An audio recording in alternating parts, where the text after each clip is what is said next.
Next one is call it as parts of the leaf. What are the parts of the leaf that can be able to present? Here there are three major parts of a typical leaf. Here there are three major parts of the typical leaf. First one is call it as leaf base. What is the meaning of leaf base? The leaf that can be able to attach with the stem portion. That place is call it as leaf base. That leaf base is otherwise call it as hypopodium. Then next one is call it as the leaf. They contain a stalk. Simply we say stalk. That stalk is call it as petiole. The petiole is nothing but a mesopodium. Petiole is nothing but mesopodium. Third one is call it as leaf lamina. The leaf lamina is otherwise call it as leaf area. The leaf area is otherwise call it as epipodium. Epi refers to upper region. Petiole, that is mesopodium, that is call it as middle, and leaf base, that is call it as hypopodium, that is call it as below portion. These are the three main parts of a typical leaf. We want to study in a typical leaf in a elaborative manner. The parts of the leaf, they contain a leaf base. The leaf base is nothing but hypopodium. Hypo refers to below, where podium refers to region. Here, parts of the leaf attached to the node of the stem is called leaf base. That is the place where the leaf that can have the capacity to attach to the node of the stem, that is call it as leaf base. Usually, the leaf base is protects growing bud at its axial. Protection. The main function of the leaf base is protection. Then the leaf base, they contain a pulvinus. Pulvinus means a bushy or a swollen like outgrowth that can be able to present below the leaf. That is call it as pulvinus. Pulvinus are especially present in Fabaceae members, especially in a legume family. In legume leaf, base become broad and swollen, which is known as pulvinus. For example, clitoria. This is a clitoria plant.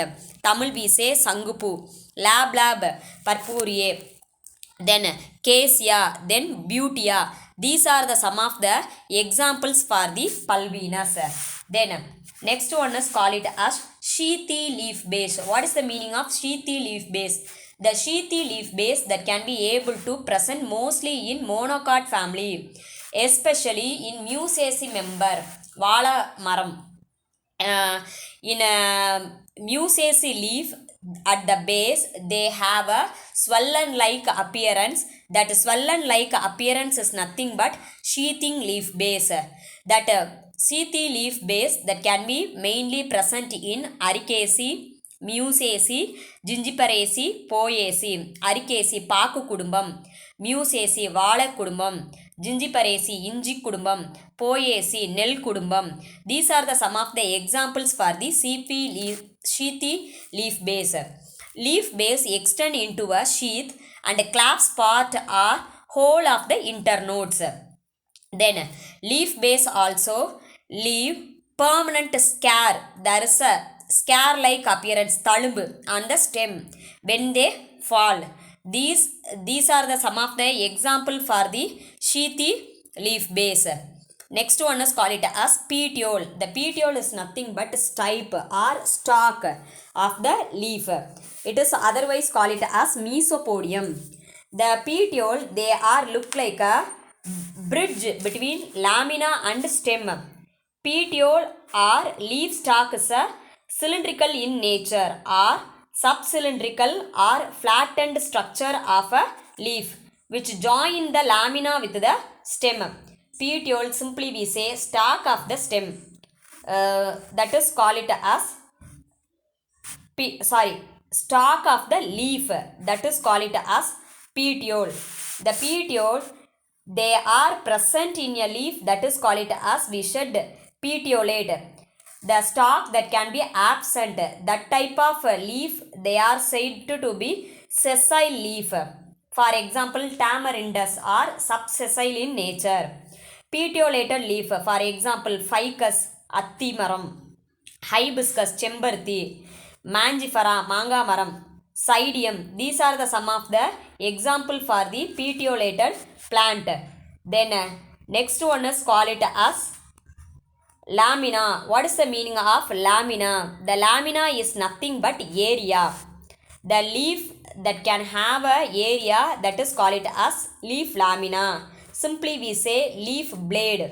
The leaf blade, they mainly meant for the one of the main function, that is call it as photosynthesis or exchange of gases or transpiration, and most of the metabolic reaction of the plant that can be able to occur in a lamina portion. The lamina is transferred by the midrib, from which arises numerous veins and thin veinlets. The vein is the backbone of the vascular tissue system in a leaf. Then last one is call it as stipule. The stipule is nothing but a small outgrowth that can be able to present in between the leaf and the leaf. That is call it as stipule. Especially it can be present in the dicot plants. Leaf base bears one or two lateral appendages. That is nothing but a small hair like outgrowth that can be able to present, that is call it as a stipule. Leaves with stipules are said to be stipulate plant. For example, hibiscus. In between the two leaf, a small outgrowth that can be able to present, that is call it as stipule. Some of the plants, the stipules are absent. That type of leaf we said to be exstipulate. For example, datura metal. Then sometimes small stipule-like outgrowth are found at the base of the leaflet of a compound leaf. That is called as ligule. In a compound, not a ligule, stipule. Not a ligule, stipile. stipel. Sometimes small stipule-like outgrowth are found at the base of a leaflet of a compound leaf, that is call it as stipile. A ligule is nothing but a small outgrowth that can be able to present in a monocot plants, that is call it as a ligule. These are the some of the explanation for the parts of a leaf. We want to study in a elaborative manner. That elaborative manner we want to study.